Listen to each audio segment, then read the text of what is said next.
Testing, testing.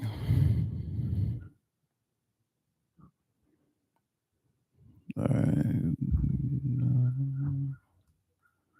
Martian close. I'm just gonna wait a few minutes longer and see who else is going to join, and then we'll get started.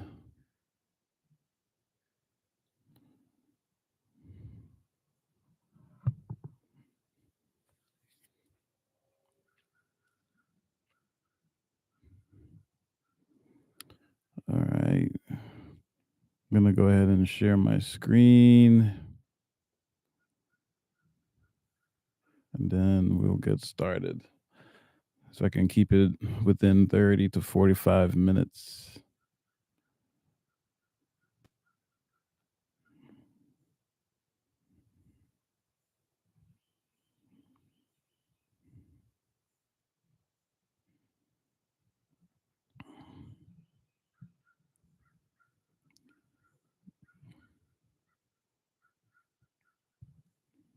See if I enter full screen mode.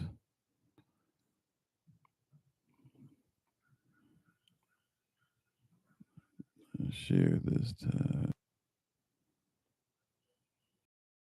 All right, cool. Let's see if you guys can see that. All right. So I'm going to go ahead and get started, and whoever missed it will just watch the review. So, really good class that I wanted to give today. I'm actually excited to share it because I think this is a mindset that a lot of people don't know that they have. And it's because we subconsciously learn it as we go through the education system. Once we go to school, the process of going to school, we get tests. We learn something temporarily and we switch topics from time to time. So we allocate, let's say, 40 minutes to learn math, then 40 minutes to learn social studies, and then another subject. And then we're supposed to retain the information to get a test. So we get trained to want to get a good grade. We get trained to want to be a good boy or a good girl. And subconsciously, it becomes a habit that throughout life, whenever we do something, we want an assessment from someone external instead of ourselves.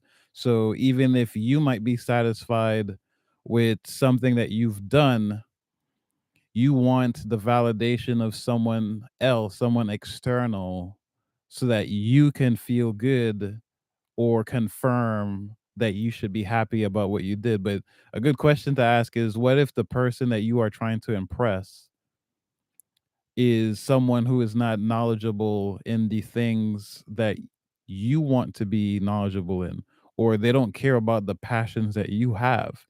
What if the person that you are seeking validation from secretly don't like you and they don't care about your best interests?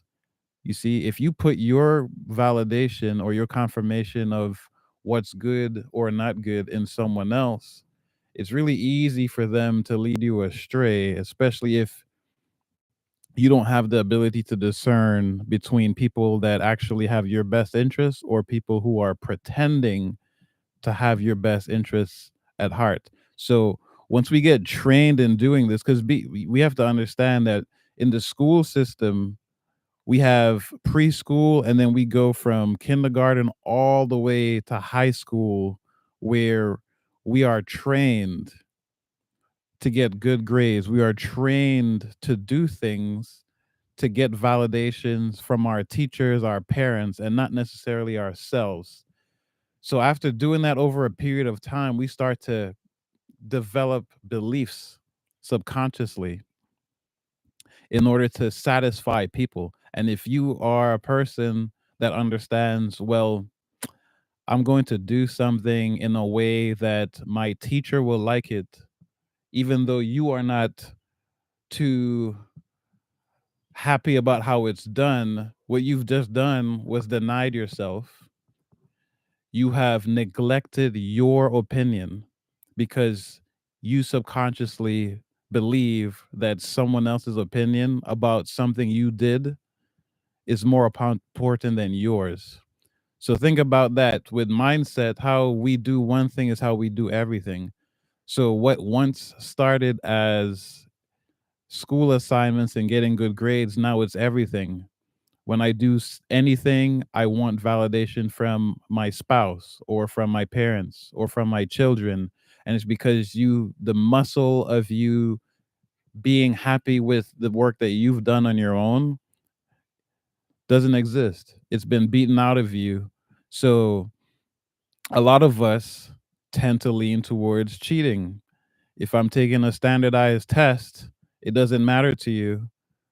So it's like, okay, well, when I take this test, I'm going to study who around me seems to be the smartest ones in the room, because those are the people that I want to sit next to. Those are the people that I want to be next to, so that when I have a test, I can look and get their answers. So now you both have a good grade, which is all the teacher wanted in the first place. And since you are secretly or subconsciously looking for validation from the teacher to say this is a good student, what we do is we start to cheat.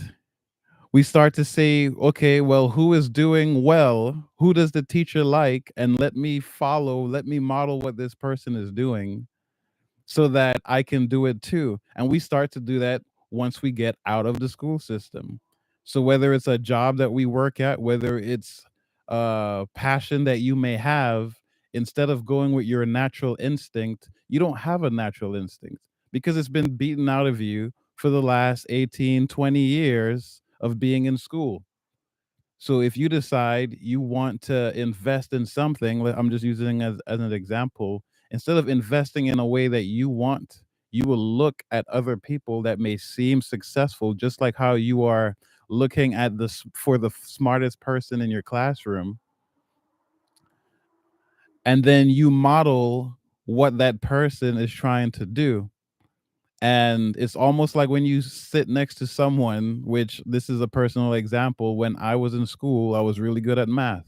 And I realized that some people would cheat off of me. So what I would do is I would intentionally write the wrong answers and then let them copy it. And then I would change the answers when at the end, and they would fail. And instead of the student being upset with themselves that failed the test, they would be upset with me because the answer that they cheated off of me with were incorrect.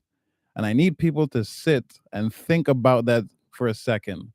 A lot of us put the blame on others because it's easier to say, well, this didn't work out because I followed exactly what you did and I didn't get the same result.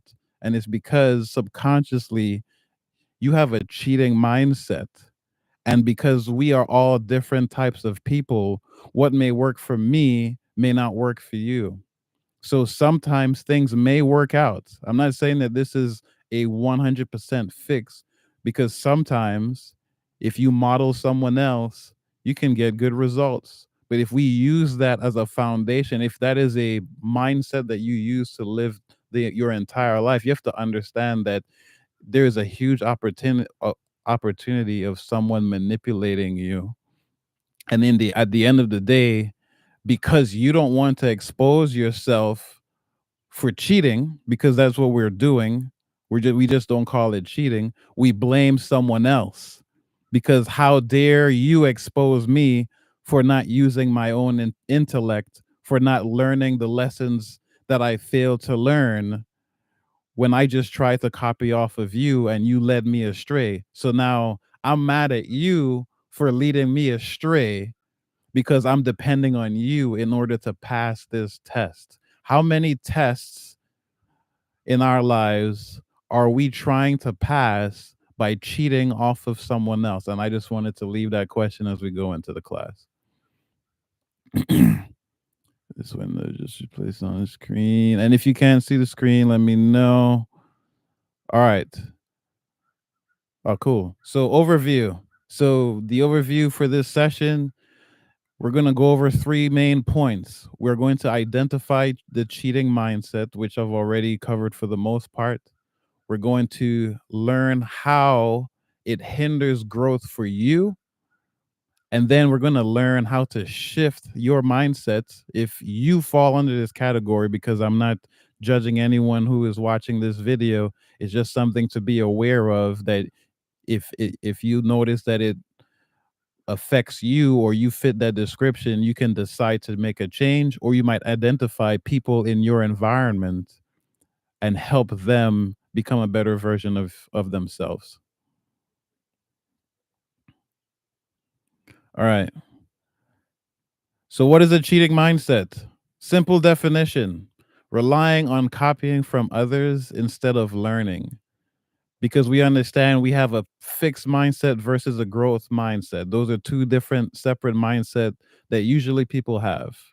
And if you have a mindset where you don't want to grow, you can look at others who, based on your perception of success, is winning, and say, I am going to do what this person is doing so that I may start winning, because that makes sense in our minds, right? Even though we may have different personalities, different gifts, different way of doing things, what might be working for someone else, it might not work for me, but because I'm used to cheating, I expect the same results. So here are some characteristics to identify a cheating mindset. Avoiding hard work. If you are trying to achieve something that is worth it, it is going to take hard work. It's going to take some type of commitment. It's going to take some type of effort.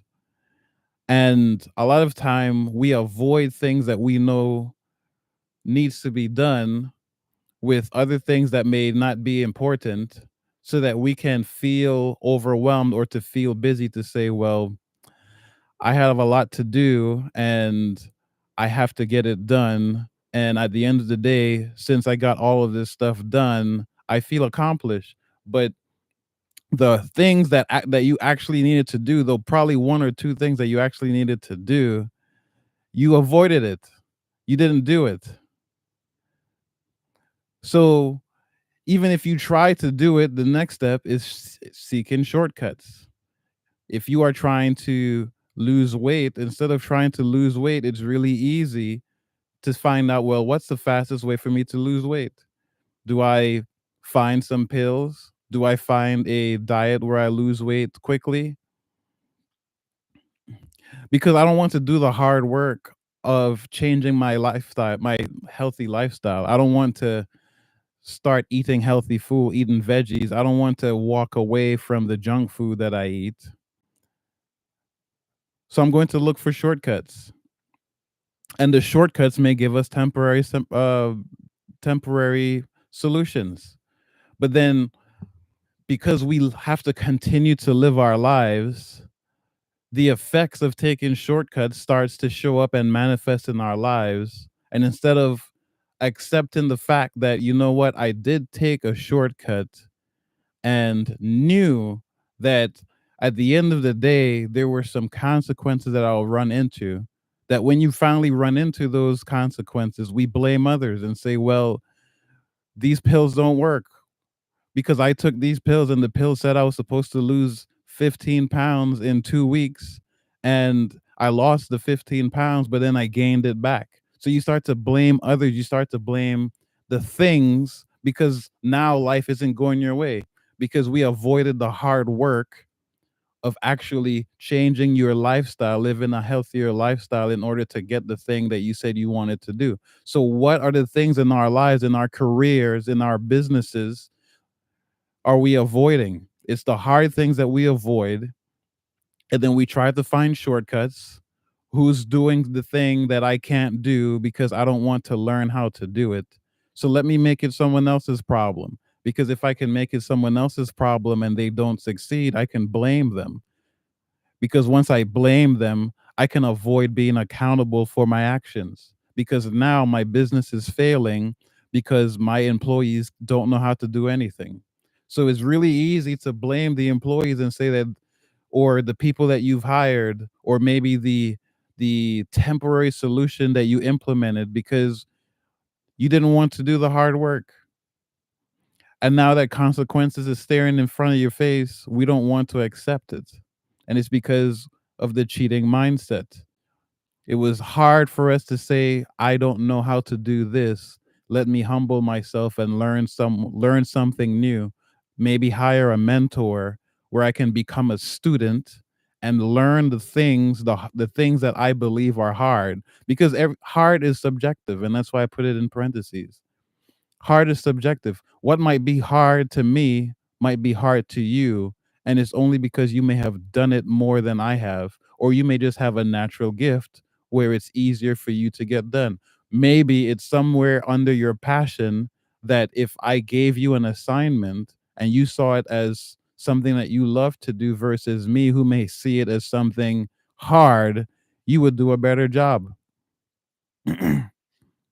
So a lot of times our ego gets in the way and we say, well, I don't want to learn from someone else because if I have to learn from someone else, it makes me feel less. So because I don't want to feel I'm going to pretend like I know what I'm doing, and I'm going to cheat. I'm going to find a temporary solution for a problem that is going to be long term.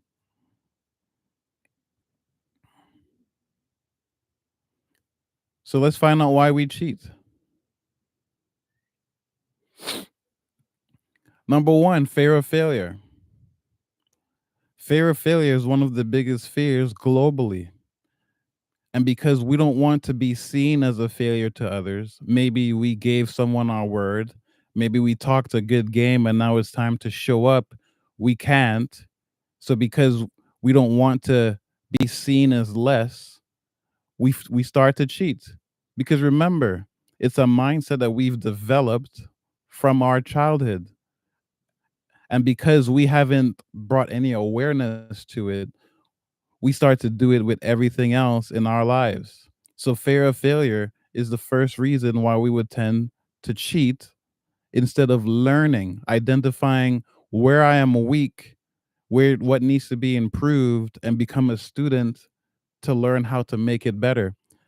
Because if I am weak in an area in my business, some of us believe that it means that I'm sorry. If I'm weak in an area, that means I'm weak as a person. So now we wear the identity of the things that we are doing in life, or the job that we are working at, or the business that we're running. And if your business is failing, some of us believe or perceive that we are a failure, which is not true. It's just a mindset. So because it puts us in a state of pain, for those of you who have been in my previous classes, we do things to avoid pain. And because we see fear of failure as a form of pain, we do whatever it takes. We even compromise our morals to not feel pain, even if it's temporary. The third result of why we cheat is a desire for fast results. We live in a society where we want instant gratification. With social media and all the technology that we have, we can get quick results. But success with success, there's no fast track, there's no elevator, there's no escalator to success. We have to take the stairs. So because we are used to having things so fast, we try to find solutions where we can get a quick fix. And quick fixes are all band-aids. Most For the most part, they're band-aids. As in, they're going to be a future event in the timeline where the band-aid that we applied is going to have to be dealt with because it may get worse. So what we're doing is we are literally kicking the can down the road, but eventually we're going to have to pick the can up and throw it in the garbage. And then finally, which we already covered, is protecting your self-image, avoiding vulnerability because we see it as weakness. A lot of us can't get over our ego. Our ego is our biggest enemy. So if I play a certain sport and I'm trying to get better at the sport, instead of asking the person who is already good at the sport for advice, hey, how do you do that? How do you shoot that basketball? How do you dribble like that? If I ask you, from my perception, I am seeing myself as less. And because I don't want to see myself as less, I refuse to ask the question. So maybe I get a temporary solution. So we go buy books. Maybe we go on YouTube and we look up certain um, skills and things that we can do that are temporary. And then when we perform, we don't perform as we expected. And instead of being accountable and say, well, you know what? I was never really good. And instead of trying to learn, I went online and tried to solve that solution. And we live in a world where there's so much misinformation. There's so much scams going on. You might buy someone else's information that look good. Maybe this personal trainer looks fit, and because he looks fit, he is using your ability to look at his body to say, well, if he is fit, whatever pills he is selling me, if I buy it, I should be able to get a six pack too. And if I don't get a six pack, I'm going to blame the pills. I'm going to blame him. I hope that makes sense. All right, let's move on to the next slide. So, the impacts to cheating, the impacts of a cheating mindset. We rely more on short term fixes versus a long term fix. Why? Because we live in a world where instant gratification supersedes long term success. We try to get success now instead of playing the long game where we can probably develop generational wealth, not just for you, but for your generation to come. So some of us will take a payout of maybe $100,000 today instead of working for 5 years to have maybe $10 million in 10, 15 years. Because just hearing the words 10, 15 years is painful. We want to spend that money now. I want to live a quote unquote happy life now.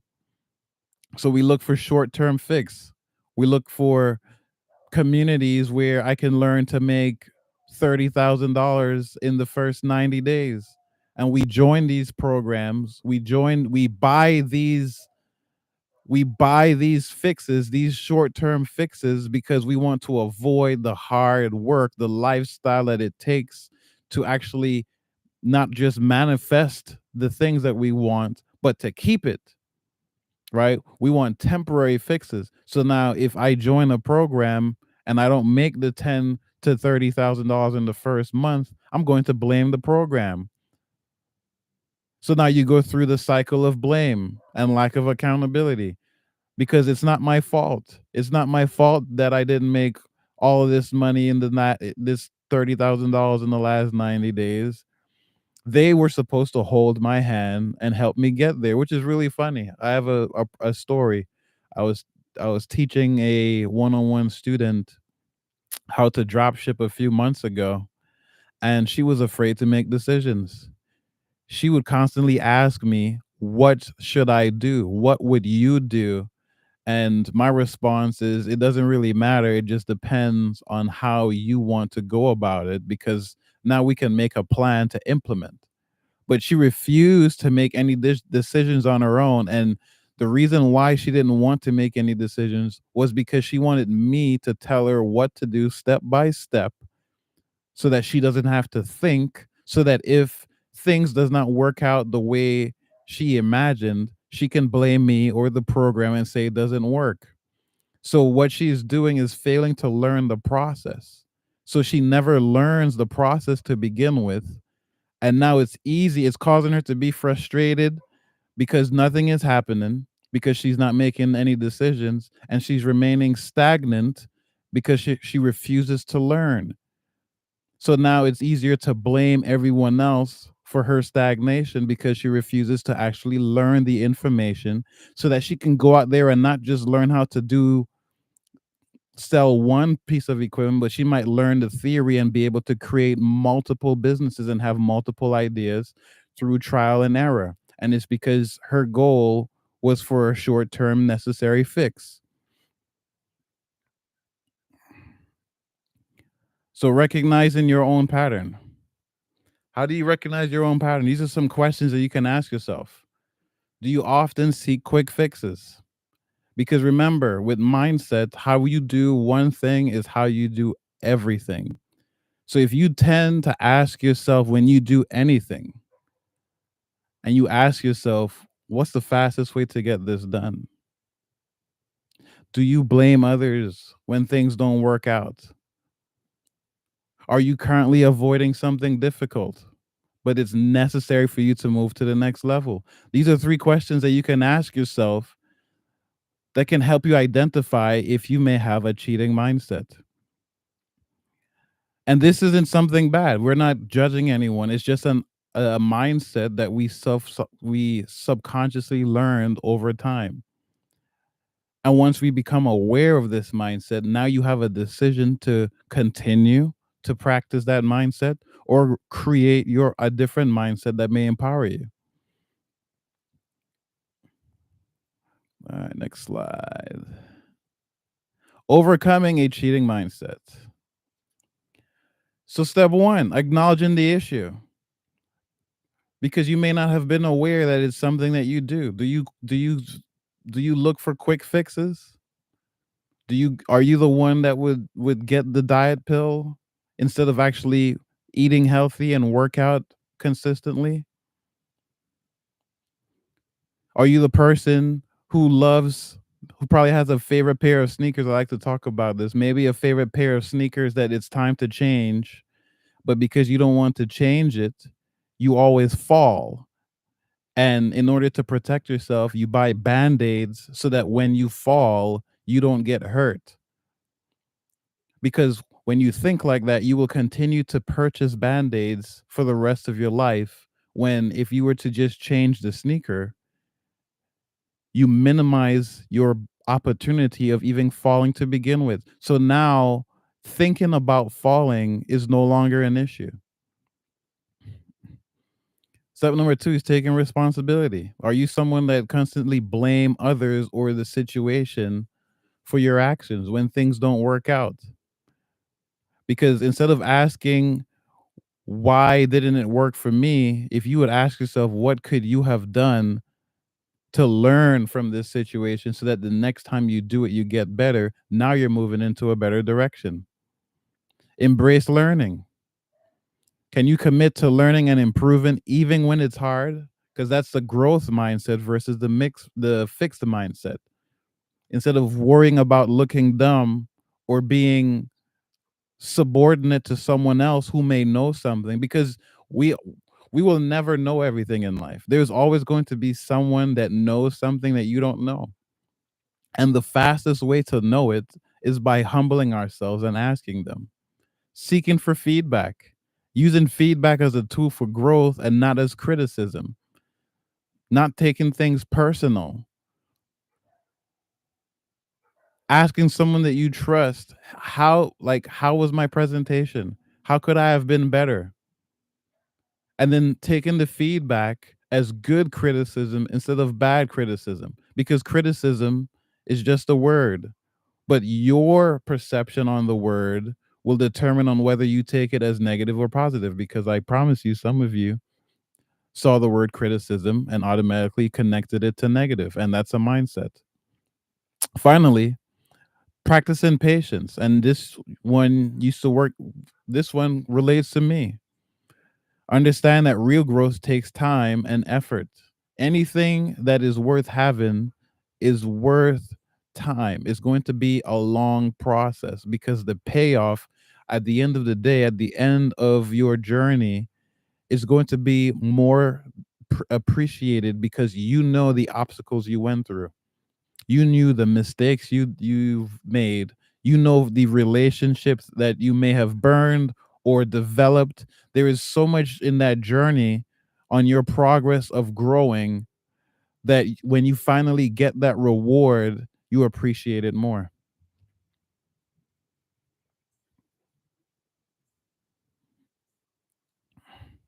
All right, now for the practical exercise. These are some things that you can do that would help you shift your mindset from a cheating mindset into a more growth mindset. Daily reflection on actions and decisions.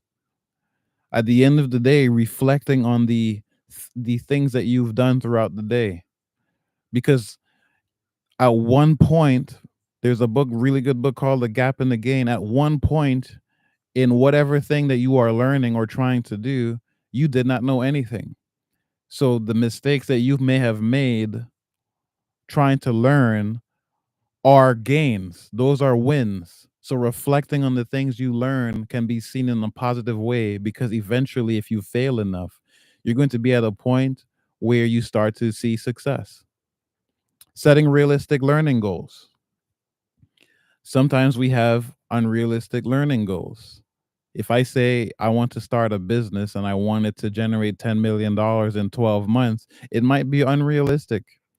And because it's unrealistic, by the end of the year, if I don't make the $10 million, I may feel like a failure. And it's because I was focused on the end goal of the $10 million versus all of the things I had to learn in order to eventually one day make that $10 million. Journaling your progress and setbacks. Because another mistake we make is we try to keep things in our mind. We try to self-reflect in our minds, but tomorrow you're going to forget. If you can document your progress, then every week, maybe every 90 days, whatever rhythm works for you, you can look back and say, oh, on June 9th, I learned XYZ. Oh, wow, I forgot I learned that. And now instead of feeling like a failure, you start to remember that there was a lot of things you learned in this journey. And then finally, role playing scenarios where you practice taking responsibility.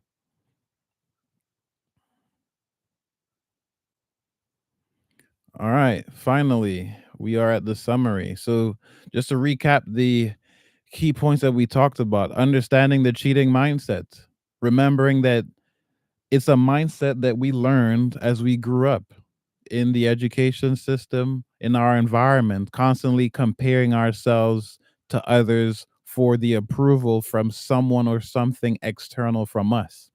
And what that did is taught us that it's more important to please others than to please ourselves. And that's why a lot of people turn out to be people pleasers, and they'll say, I'm a people pleaser. And I'm never able to find time for myself. It's a mindset that you learned. And because I want you to continue to like me, I am going to sacrifice my time, my peace. I'm going to do things that I don't want to do. I'm going to study people that you already like and just copy what they do so that you can like me. It's a mindset, and we do it subconsciously. We talked about the importance of accountability and learning. Instead of putting the responsibility of people and things and blaming others, because everyone has to live their own life. It's very important. Everyone has to live their own life. So if we continue to blame others or blame things for our failures in life, we will remain stagnant. That is a guarantee. If you want to be guaranteed to stay in one place and never accomplish the things that you want, continue to blame others.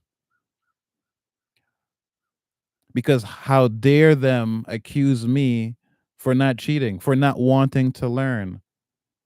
I don't want to take the time to learn how to do this. So I'm going to find someone else and copy off of them and hope it works. And if it doesn't work, I'm going to blame them. That is going to guarantee you an unhappy and unfulfilled life. And then finally, the steps to shift towards a growth mindset. So we reached the end of this class. We're good on time. And if you like it, join our free community where we talk about this. We have conversations like this every day. The Mind Shift. We do live calls in there. We do, it's a safe place. A lot of people bring up the things that they're going through in life. We're able to break multiple mind shifts. We're able to break so many curses that we put on ourselves that cause us to subconsciously live unsatisfied lives. So if you like this, like this class, share it with someone, and hopefully I can speak with some of you in our free community. Have a great week.